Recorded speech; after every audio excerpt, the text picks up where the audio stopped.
नमस्कार श्रोता, रेडियो कान्तिपुरको प्रभातकालीन नियमित कार्यक्रम द हेडलाइनर्समा यहाँलाई स्वागत छ। कार्यक्रमको आजको अङ्क लिएर म प्रकाश पाठक उपस्थित भएको छु। जनचासोका विभिन्न विषयमा अतिथिसँग छलफल गरिने यो कार्यक्रम सातै दिन बिहान 7 बजेदेखि आधा घण्टासम्म प्रसारण हुँदै आएको छ। कार्यक्रममा आज हामी शुक्रराज ट्रपिकल तथा सरुवा रोग अस्पतालका क्लिनिकल एन्ड रिसर्च विभाग प्रमुख डाक्टर शेरबहादुर पुनसँग कुराकानी गर्दैछौँ। कार्यक्रम सुन्दै जाँदा आजका हाम्रा अतिथिसँग कुनै प्रश्न वा जिज्ञासा राख्न मन लागे हाम्रो स्टुडियोको टेलिफोन नम्बर 0155414905 मा आफ्नो प्रश्न टिपाउन सक्नुहुन्छ।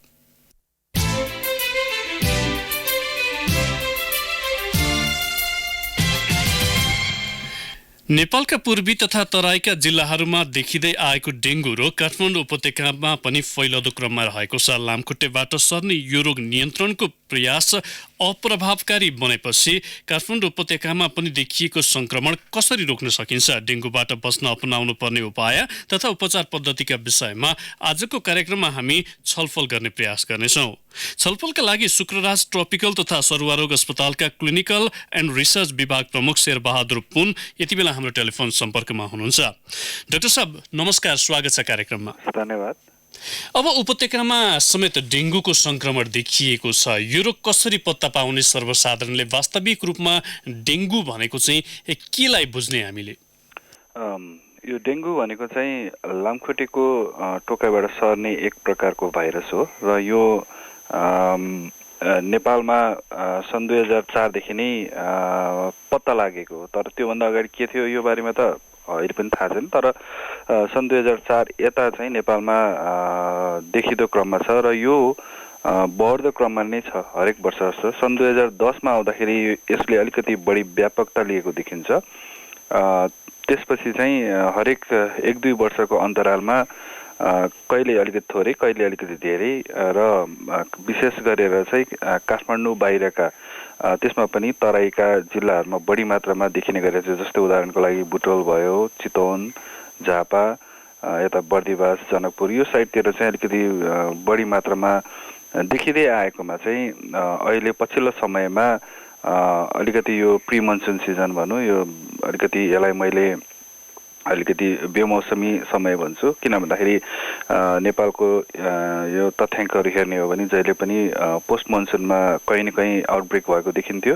तर यो पल्ट चाहिँ धरानबाट सुरु भएको जुन 3-4 महिना नै भइसक्यो, जुन बेलामा पहिलो बिरामी आउँदाखेरि नै मैले हेरेको थिएँ, एकजना बहिनी हुनुहुन्थ्यो। तत्पश्चात मलाई के लागेको थियो भन्दाखेरि सायद त्यहाँ पक्कै पनि लामखुट्टेको समस्याहरू बढ्दै गइरहेको होला, जसले गर्दाखेरि चाहिँ अचानक अस्वाभाविक र बेमौसमी समयमा नै यो देखियो भन्ने कुरा थियो।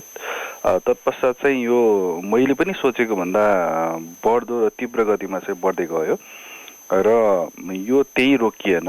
किन भन्दाखेरि मसँग जो बिरामी आएको थियो त्यसको सायद अन्तराल 1-1.5 महिनाको अन्तराल हुनुपर्छ। त्यसपछि चाहिँ यो मिडियामा त्यति कभरेजमा पनि भएको थिएन। मेरो सोचाइ के थियो भन्दा त्यहाँ सबै नियन्त्रणमा आयो होला भन्ने ठानेको थिएँ। तर त्यहाँबाट अझै पनि आउने क्रम जारी थियो र मलाई के भनिन्थ्यो भन्दाखेरि त्यहाँ हरेक दैनिक जस्तो चाहिँ थुप्रो बिरामीहरू आउने गरेछ डाक्टर साहब भन्ने कुराहरू आएको थियो। त्यसपछि चाहिँ फेरि हेटौडाको कुरा आयो र हेटौडामा पनि 2 जना डायग्नोसिस भएको छ, अरूहरू पनि त्यहाँ आइरहेछ भन्ने कुरा त्यो बिरामीसँग मेरो अन्तर्क्रियामा त्यो कुराहरू भएको थियो र तत्पश्चात त्यो पनि धने धरानकै अवस्थामा अहिले पनि हाल पनि त्यहाँ बिरामीहरू देखिरहेको छ भन्ने कुराहरू आएको छ। डाक्टर साहब यहाँनिर मैले रोकेँ तपाईँलाई। जस्तो विभिन्न जिल्लाहरूमा नियन्त्रण नहुँदै काठमाडौँ उपत्यकामा पनि डेङ्गुको संक्रमण देखिएको छ। यो अहिलेको अवस्था अब केही दिनको आँकडामा मात्रै 55-60 जना चाहिँ संक्रमित भइसकेको भन्ने अवस्था छ। यो नियन्त्रण उन्मुख अवस्था हो अथवा नियन्त्रणभन्दा बाहिर जाने अवस्था छ? मेरो विचारमा यो सुरुवाती नै हुनुपर्छ। किन भन्दाखेरि यो देखिएको पनि धेरै भएको छैन। तर यो नियन्त्रणमा लिन सकिँदैन। यो आगामी यो भावी योजनाहरूमा भर पर्ने कुराहरू भयो भनेको मतलब सम्बन्धित निकाय र हामी अब यहाँ मैले धेरै जस्तो चाहिँ अब सम्बन्धित निकाय भने नेपाल सरकारलाई नै भन्न खोजेको, तर उहाँहरूले आफ्नो काम जुन तरिकाले गरिरहेका छन् र जति सक्दो यसलाई कसरी कुन तरिकाले गर्ने नियन्त्रण गर्ने भन्ने सधैँ छ। तर मेरो अर्को पाटो भनेको चाहिँ हामी भनेको एउटा स्टेक होल्डर अथवा स्थानीयवासी र जे जस्तो पर्छ त्यसको लागि चाहिँ ठुलो भूमिका हिस्सा हाम्रो पनि हुन्छ जस्तो लाग्छ। त्यसको लागि हामी पनि तयार हुनुपर्छ। तर अहिले नै यति बेलै अब कुनै एकदम ठुलै जसरी धरान र हेटौडाको उदाहरणसँगै मिल्दोजुल्दो हुन्छ भन्ने छैन। तर सतर्कता र सजग अपनाउनु यो मानेमा छ कि हामीलाई थाहा छ सन् 2011मा हाम्रो एपिडेमियोलोजी महाशाखाले नै एक प्रकारको सर्वे गरेको थियो जसमा लामखुट्टेको कतिको छ यहाँ काठमाडौँमा भन्ने। त्यो बेलामा चाहिँ लामखुट्टे व्यापक रूपमा छ, त्यो पनि डेङ्गु फैलाउने जसलाई एडिस इजिप्टाई अथवा एल्बो पिक्टस भन्ने गर्छौँ। ती लामखुट्टे प्रशस्त छन् र हामी सतर्कता अपनाउनु पर्छ भनेर त्यो समयदेखि नै भन्दै आएको र मैले व्यक्तिगत रूपमा विभिन्न माध्यम मार्फत पनि केही समय मात्र अगाडि पनि काठमाडौँमा यो जुन लामखुट्टे छ त्यो बढिरहेको देखेछु मैले र डेङ्गु केही गरी काठमाडौँमा देखिए म अचम्मित हुने छैन भनेर त्यो खालको पनि मैले भनेको थिएँ। जसले गर्दाखेरि चाहिँ जुन मैले एउटा भविष्यवाणी गरेको थिएँ त्यो त छँदैछ, त्यो यो समयमा भइरहेछ। तर यसको मतलब दुईटा छ। अब एउटा हामीले एउटा पाटोबाट हेर्दाखेरि लामखुट्टे प्रशस्त छ, हामी यसलाई नजरअन्दाज गर्नै सक्दैनौँ। दोस्रो कुरो चाहिँ अब हुनैपर्छ भन्ने छैन, किन भन्दा यदि हामीले समयमै हामीले सोचे जस्तो र नियन्त्रण गर्ने जुन योजनाहरू छ त्यो तुरुन्तै योजनालाई लागू गर्न सक्यो भने चाहिँ पक्कै पनि। यहाँनिर हाम्रो एउटा अलिकति खराब अभ्यास पनि छ, संक्रमण फैलिएपछि मात्र सावधानी अपनाउने भनेर चाहिँ योभन्दा अगाडिका प्रयोगहरूले पनि त्यही देखाउँछ। यसले त समस्या अलिकति बढाउने अवस्था पो देखिन्छ कि भन्ने आशंका त धेरैलाई छ नि। सहमत छु म तपाईँको यो कुरासँग। खास गरी हामी अलिकति जहिले पनि देखिसकेपछि अलिकति तातिने चलन छ। त्यसै कारणले गर्दाखेरि मैले विभिन्न माध्यमबाट पनि भन्ने के गरेको थिएँ भन्दाखेरि हामी देखिसकेपछि तातिने होइन, जुन जसले फैलाउने हो त्यो त प्रशस्त मात्रामा देखिन थालेको छ। एउटा कुरा के छ भन्दा नेपालमा उता धरान या हेटौडातिर आउटब्रेक नभए तापनि हाम्रो यो जुन इन्टरनेसनल मानिसहरूको जुन आवाज जाव छ, जस्तै श्रीलङ्कामा डेङ्गुले थुप्रै मान्छे मरे, फिलिपिन्समा अहिले पनि मरिरहेका छन्, विभिन्न देशहरूमा त्यहाँबाट आउने जाने क्रम जारी रहन्छ। र मेरो भनाइ के छ भन्दाखेरि कुनै पनि मान्छे संसारको कुनै पनि कुनाबाट एउटा डेङ्गु लिएर यहाँ उपचार गरिरहेछ या आइरहेछ भने त्यसलाई चाहिँ हाम्रो यो जुन स्थानीय जुन लोकल जुन यो लामखुट्टेहरू छ त्यसले टोकेमा त्यो लामखुट्टे सङ्क्रमित हुने र त्यो लामखुट्टेले हामी जो कोहीलाई पनि टोक्यो भने हामी पनि सङ्क्रमित हुने। यसरी चाहिँ यो ग्लोबली भनौँ न, यो कुनै देशमा देखियो र हामी ढुक्क बस्ने अवस्था छैन अहिले। त्यसरी चाहिँ इन्ट्रोड्युस हुनसक्छ। अब त्यो त्यसरी पनि हामीले हेर्नुपर्छ, यो कहाँबाट आयो पहिला भन्ने कुरा पनि एउटा प्रश्न आफ्नो ठाउँमा छँदैछ धरानको। त्यसले गर्दाखेरि चाहिँ अब हामीले जहिले पनि म विशेष गरेर चाहिँ के भन्ने गर्छु भन्दाखेरि देखेर ठुलो आउटब्रेक भएर सर्च एन्ड डिस्ट्रोय एउटा शब्द प्रयोग हामीले अलिक बढी मात्रामा मिडियामा पनि सुने गर्छौँ, लामखुट्टे खोजेर नष्ट गर। यो मैले जहिले पनि के भने गरेको छु त्यति व्यावहारिक छैन। नहुनुभन्दा राम्रो हो, राम्रै हो, त्यसमा केही फरक छैन। तर हाम्रो जनशक्तिको कमी अनि मान्छेहरूको चासो पनि त्यति कता कता नदेखेको कि के हो, त्यति सरसफाइको पनि कमीको कुराहरू यहाँनिर जोडिएला। यसमा सरसफाइको कमी छ। तर अलिकति म फरक तरिकाले यसलाई मैले कसरी वर्णन गर्न चाहन्छु भन्दाखेरि हामी सधैँ पहिला मलेरियाको कुरा गर्थ्यौँ र राति सुत्ने बेला झुल लगाउने र फोहोर पानी जम्मा नगर्ने भन्दा यो ठ्याक्कै उल्टो छ। मैले यो मानेमा उल्टो भने कि यो दिउँसै टोक्ने, यो सफा पानीमा रमाउने र घरभित्रै मान्छेसँग बस्न रमाउने भनौँ न एक प्रकारले। त्यो देखेको हुनाले चाहिँ अब हामीहरूको जुन जनचेतना छ, म काठमाडौँकै कुरा गर्छु। केही समय अगाडि एउटा बिरामी आए र डाक्टर साहब म ज्वरो आयो, त्यसपछि औषध पसलमा गएर म फ्लेक्सन ब्रुसेट खाइरहेछु भने अब यो जस्तो मतलब त्यो औषधिले यति हानि गर्छ भनेर WHO लगायत विभिन्न हामीहरूले भन्ने गरिरहेछौँ। तर यहाँका मानिसहरू सायद हुनसक्छ जस्तै मलेरियाको त राति टोक्ने त्यो हुने, अथवा अहिले यो जुन समय छ टाइफाइड लगायत अरू विभिन्न रोगहरू पनि फैलिँदो क्रममा छ भनौँ। त्यो हुँदाखेरि चाहिँ औषधि पसलमा पनि ज्वरो आएको ल यो खा त्यो खा एन्टिबायोटिक, किनभने असाध्यै टाउको दुख्ने जिउ दुख्ने भएको हुनाले चाहिँ उनीहरूले फ्लेक्सन ब्रुसेट बाहेक यो सामान्य सिटामोलहरू दिने चलन छैन। र कति बिरामीले त केसम्म भन्छ भने मलाई त सिटामोलले छुँदैन रक्सा भन्ने गर्छ। जसले गर्दाखेरि चाहिँ उहाँहरूमा चाहिँ यो खालको आन्तरिक रक्तस्रावहरू चाहिँ बढ्न सक्ने सम्भावना अत्याधिक मात्रामा हुन्छ। र थाहा नपाई भनौँ न, भनेको मतलब यहाँ काठमाडौँमा पनि जति हामीले सोच्छौँ कि मानिसहरू शिक्षित छन् अथवा धेरै यो बारेमा जानकारी छ भन्छ, तर अलिक त्यसको कमी भएको देखिन्छ कि अथवा हामीले काठमाडौँमै डेङ्गु बारेमा अभियान छेडेनौँ कि बाहिर त भन्ने त गरिया होला यो यस्तो खालको लामखुट्टे हो भन्ने, तर हामीले अझ पनि अथवा मानिसहरूसँग समय नभएर त्यो नसुनेको हो कि त्यो खालको चेतनामूलक जुनै कुनै प्रसारणहरू भन्ने चाहिँ मलाई लागेको थियो। डाक्टर साहब, जस्तो यो बालबालिका र वृद्धवृद्धासँगै रोग प्रतिरोधी क्षमता कमजोर भएकाहरूलाई यसको संक्रमण अलिकति बढी हुने हो अथवा सबैलाई समान हिसाबले चाहिँ यसको संक्रमण रहने सम्भावना रहन्छ?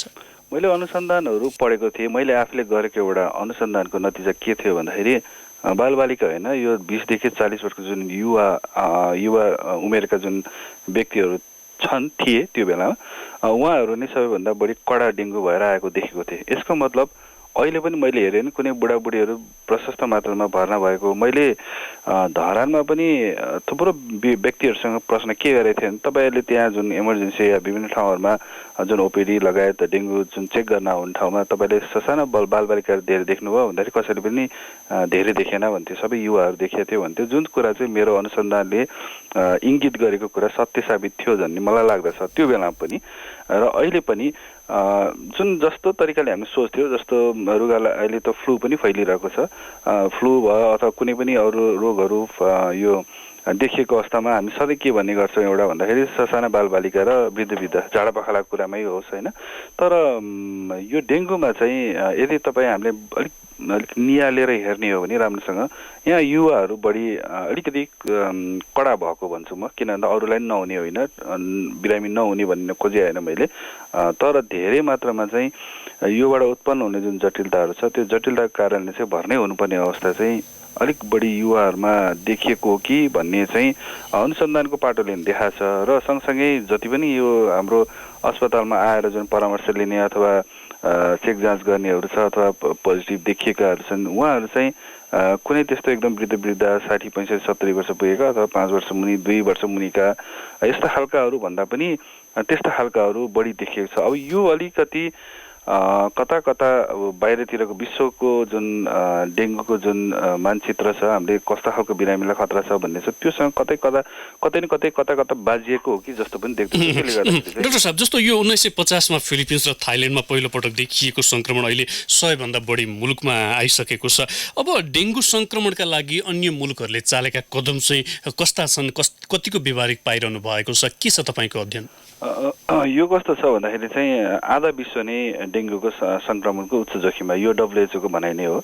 त्यसले गर्दाखेरि चाहिँ अब हामी अहिले यो जुन विश्वको यो जुन तथ्याङ्कहरू हामीले खोज तलास गरेर हेर्ने हो भने त पक्कै पनि यसमा हरेक वर्ष जस्तो चाहिँ डेङ्गुको सङ्क्रमितहरू बढ्दो क्रममा र एउटा चाहिँ जुन यो क्लाइमेट चेन्ज भन्छ हामीले, जसले चाहिँ जलवायु परिवर्तनको कारणले गर्दाखेरि यो जुन यो लामखुट्टेको जुन प्रसारण छ, एउटा सानो उदाहरण म दिन्छु। नेपालमै पनि तराईमा देखिने लामखुट्टे पहाड हुँदै गएर यो हिमालतिर पुगेको भन्ने कुरा त अब रोकिएन, मतलब यो कुनै नौलो कुरा रहेन अहिलेको लागि भने जस्तै चाहिँ संसारमै पनि यो बढ्दो क्रममा छ। र जुन तरिकाले उहाँले यसलाई नियन्त्रणमा लिने प्रयास गरिराख्नुपर्छ त्यो त्यही तरिका नै अप्नाउनु पर्छ भन्ने छैन। मेरो एउटा भनाइ के छ भन्दाखेरि हामी नेपालमा बसेका छौँ जहाँ तराई पहाड यो हिमाल छ, हाम्रो आफ्नै विशेषता छ। भौगोलिक यो जुन भौगोलिक स्थितिदेखि लिएर हाम्रो जुन स्थितिमा हामीहरू छौँ त्यहाँ चाहिँ अब हामीहरूको आफ्नै तरिकाले, उदाहरणको लागि यो विभिन्न यो जुन अहिले जति पनि यो बचाउका जुन प्रयोग गरिरहेका छन् उहाँहरूले जुन उपायहरू अप्नाएका छन् त्योभन्दा सायद फरक पनि हुनसक्छ। त्यसको लागि चाहिँ हामीले व्यापक अनुसन्धानहरू गर्नुपर्छ र त्यसलाई नीति निर्देशिका बनाएर नीति निर्देशिका गाइडलाइन्स बनाउँदाखेरि पनि कस्तो भन्दाखेरि विदेशमा जुन गरिएको छ त्यसलाई चाहिँ हामीले कपी पेस्ट भन्छौँ, त्यो जस्तो छ त्यस्तै गर्नुभन्दा पनि हाम्रो स्थानीय स्तरको जुन समस्याहरू छ, जस्तै उदाहरणको एउटा एकदम सानो उदाहरण दिन्छु म। हाम्रोमा डेङ्गु खोज्नलाई यो घर वरिपरिको खाल्डो खोज्नै पर्दैन। हाम्रो एउटा के बाध्यता छ भन्दाखेरि वर्षौँदेखि हामी पानीको सर्टेज भोगिरहेका छौँ। त्यसले गर्दाखेरि अरू कुरा त के मै भनौँ न, अब पानी हामी थापेर घरमै राख्छौँ किन भन्दाखेरि केही दिनको लागि हामीलाई चाहिन्छ, किनभने केही दिनपछि बिराएर मात्र पानी आउँछ। भनेपछि हामीले त त्यो पानी त कम्तीमा पनि केही दिनसम्म त राख्छौँ।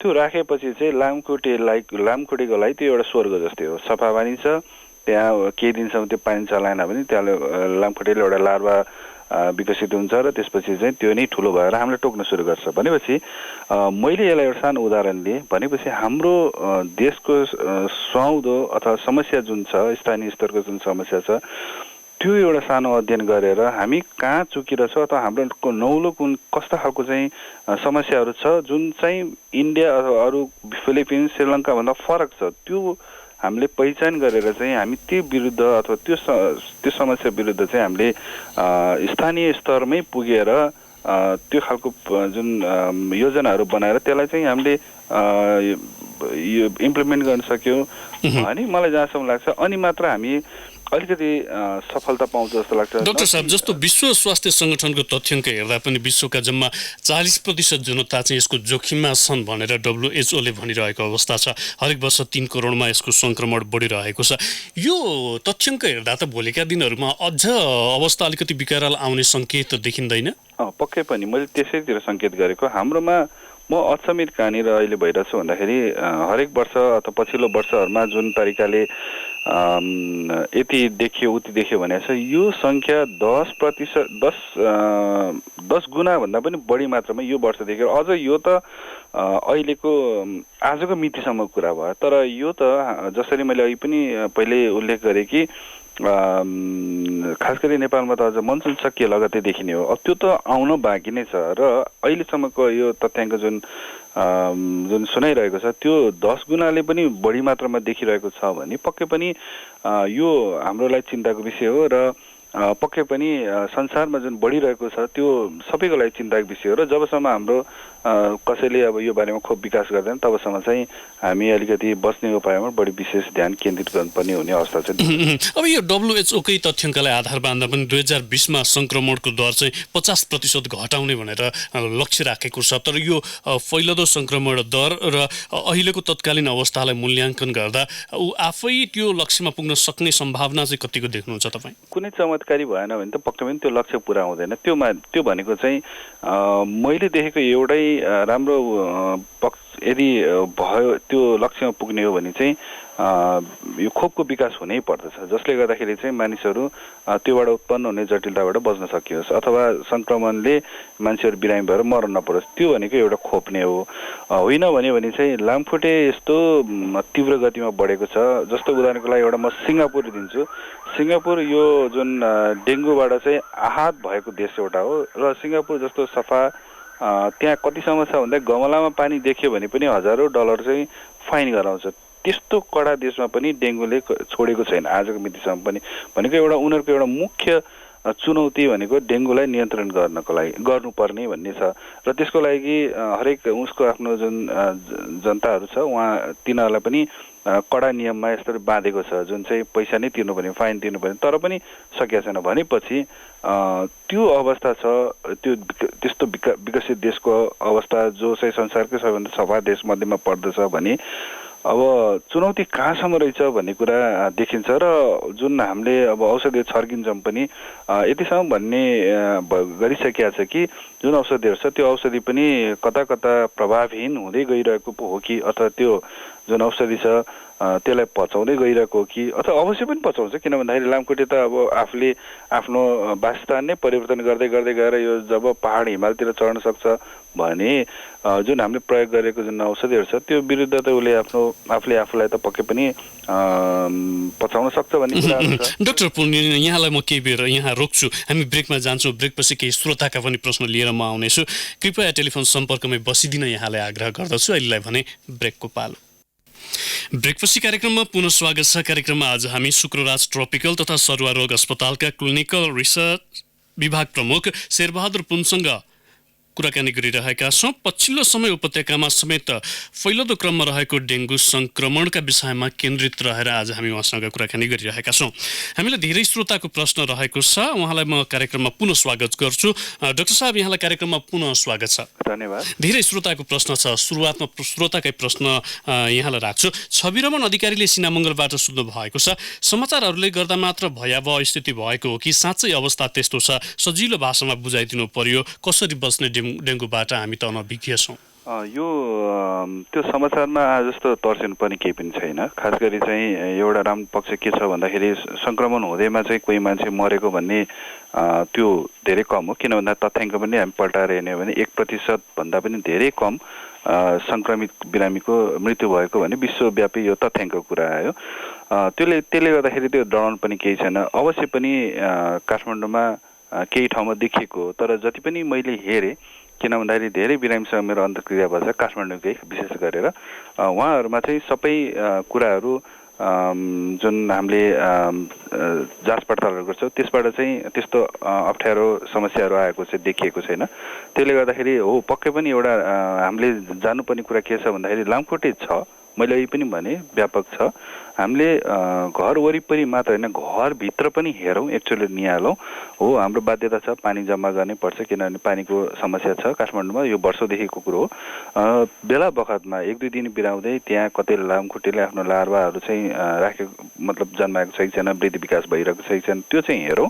मलाई बिरामी जो सङ्क्रमित थिए काठमाडौँका विभिन्न ठाउँका गन्दाखेरि हातैमा गर्ने हो भने लगन, असन, टेकु, सानो भर्याङमा पनि देखिरहेको छ, भक्तपुरको भयो, यो सबै ठाउँबाट फाटाफुट्टा त देखिएको छ। तर उहाँहरूको भनाइअनुसार चाहिँ डाक्टर साहब त्यहाँ लामखुट्टे पसोसे छ, हामी पनि मारिरहेका छौँ, टोकिरा हुन्छ भन्ने कुराहरू आएको हुनाले अहिलेको लागि हाम्रो मुख्य लक्ष्य डेङ्गुबाट बच्ने भनेकै लामखुट्टेको टोकाइबाट बस्नु हो। र त्यो टोकाइबाट बस्नु भनेको लामखुट्टे त्यहाँ वरिपरि हुने वातावरण नै सिर्जना नगर्नु हो। र त्यो भनेको चाहिँ कतै पनि पानी जम्ने वातावरण सिर्जना नगर्नु, के गरिदिनु भने हामी चाहिँ बच्छौँ। बुध प्रसाद पराजुलीले विराटनगरबाट सोध्नु भएको छ, जेनेटिक डिजिज कन्ट्रोल गर्न चाहिँ अरू सरकारवालासँग सहकार्य किन हुन नसकेको नेपालमा? त्यसको लागि मैले अघि पनि प्रसङ्ग यो जोडेँ। सम्बन्धित निकाय जेनेटिक जुन सेक्सन छ, हामी उहाँहरू आफैमा सबै पूर्ण रूपमा चाहिँ नहुन सक्छ, किनभने यहाँ बजेटको कुरा होला, यो जुन जनशक्तिको कुरा पनि आउला। यो फेरि हरेक वर्ष एकैचोटि हत्तै कता देखाउँछ, के देखिन्छ, त्यसको लागि तयारी अवस्थामा पूर्ण रूपमा यही ठाउँमा आउँछ भन्ने पनि थाहा हुँदैन। त्यसले गर्दाखेरि चाहिँ हामी तुरुन्त त्यो जान सक्छौँ। त्यसले गर्दाखेरि चाहिँ मैले के भन्ने गरेको छु भन्दाखेरि हामी सम्बन्धित निकाय सरकारको मात्र उसले गर्दैला सबै भन्नुभन्दा पनि हामी आफै पनि किन नगर्ने भनेको मतलब उहाँहरू भन्दा त हामी सक्षम हो नि। किन भन्दा हामी बस्छौँ, हामी टोलमा बस्छौँ। मैले मेरो घरभित्र र बाहिर मात्र सफा गरेर भएन, मलाई केही मिटर अगाडि गएर तरकारी पनि किन्नुपर्ने हुन्छ। त्यहाँ गएपछि मलाई लामखुट्टेले टोक्छ भनेको मतलब हामी हाम्रो टोलवासी सबै मिलेर यो विरुद्धमा चाहिँ अभियानै जस्तो अथवा जनचेतना नै हामीले जगाउन सक्यौँ भने पक्कै पनि यसबाट चाहिँ ठुलो नियन्त्रण गर्न सकिन्छ, ठुलो हामीले आशाको साथ फेर्न सक्छौँ जस्तो लाग्छ। किशोर निरौलाले विराटनगरबाट सोध्नु भएको छ, यो लामखुट्टे भगाउनका लागि कुनै प्राकृतिक उपचार छन्? अब मलाई यहाँ केही व्यक्तिहरूले के भने भन्दाखेरि हेर्नुहोस्, लामखुट्टे भगाउने धुप बालेको त झन् कहाँ झन् आउँछ, अहिले त के पचाउन थाल्यो भन्ने कुराहरू आए। मैले उपायहरू नअपनाऊ त भन्दिनँ, तर मेरो फेरि पनि अहिले ध्यान कहाँनिर केन्द्रित छ भन्दाखेरि नेपालमा अहिले यो बढ्दो क्रममा भएको हुनाले किन बढ्यो त भन्दाखेरि यो सहरीकरण बढ्दै जानु, विभिन्न ठाउँमा कल कारखानाहरू बढ्दै जानु, टायर यताउता छर्किनु, हामीले प्लास्टिकको खाना खान्छौँ त्यो फालिरहन्छ, जताततै पानी पर्छ त्यही पानीमा त्यसले आफ्नो वृद्धि विकास हुन्छ। त्यो कारणले गर्दाखेरि चाहिँ यो यस्तोको चाहिँ नियन्त्रण गर्नको लागि चाहिँ हामी आफै कसरी हुन्छ, कुन ठाउँमा अब यो फैलिन सक्छ भन्ने कुराहरू चाहिँ ज्ञान राख्नु जरुरी छ र त्यो हुने अवस्था नै सिर्जना गर्छ। बलभद्र आचार्यले झापाबाट सोध्नु भएको छ, यो औषधि छर्किने टोली गाउँ गाउँमा चाहिँ कहिले पहिला अगाडि त आएको थियो तर पछिल्लो समय आउन सकेको छैन। यस्ता विषयहरूमा पनि त तपाईँहरूले चाहिँ अलिकति चासो राखेर त्यस्ता विषयहरूलाई चाहिँ महत्त्व दिनुपर्ने होइन र भनेर उहाँको जिज्ञासा। अवश्य पनि अब हामीसँग एउटा रहेको उपाय भनेको चाहिँ औषधि छर्किने पनि हो, तर फेरि पनि यहाँ कुरा के आउँछ भन्दाखेरि केही समय अगाडि जुन धरानमा औषधि छर्कियो त्यो एउटा मात्र पनि मुख्य उपाय चाहिँ होइन जस्तो लाग्छ मलाई। किन भन्दाखेरि त्यो ठिक छ, सर्च एन्ड डिस्ट्रोय गर्नु ठिक छ, अथवा छर्किनु पनि त्यो ठिक छ, नराम्रो होइन, तर पनि यही फेरि केन्द्रित भएर आउँछ हामीले हाम्रो वरिपरि र घरभित्रै, फेरि मैले जोडेँ घरभित्रै पनि यदि केही गरे यो जुन पानी जम्ने वातावरण अथवा हामी बाध्य छौँ भने पनि पानीलाई 2-3 दिनको अन्तरालमा हेर्ने त्यो गर्यो भने यो जुन औषधि छर्किने यो लगायतका कुराहरू को ठुलो आवश्यकता पर्छ जस्तो लाग्दैन। तर पनि नहुनुभन्दा त्यो पनि गरेको राम्रो हुन्छ र त्यो सायद मेरो विचारमा समन्वयको कमी होला भन्ने मलाई लाग्छ। त्यो समन्वय सायद सबै ठाउँमा भयो भने त्यो हुन सक्दछ। हवस् त डाक्टर साहब, यहाँको अमूल्य समय र विचारका लागि यहाँलाई धन्यवाद। हस्, धन्यवाद। हवस् त श्रोता, आजका लागि कार्यक्रमको निर्धारित समय पनि सकिएको छ। आजको कार्यक्रममा हामीले शुक्रबार राज ट्रपिकल तथा सरुवा रोग अस्पतालका क्लिनिकल एन्ड रिसर्च विभाग प्रमुख शेरबहादुर पुनसँग डेङ्गुको संक्रमण यसको नियन्त्रणका लागि चाल्न सकिने प्रयासका विषयमा केन्द्रित रहेर कुराकानी गर्यौं।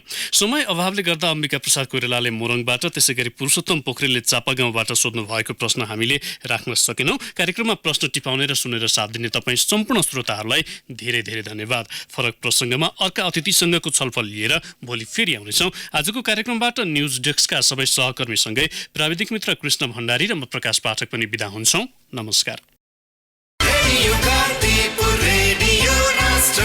सूचना र मनोरञ्जनको संवाहक रेडियो राष्ट्रको रेडियो कान्तिपुर।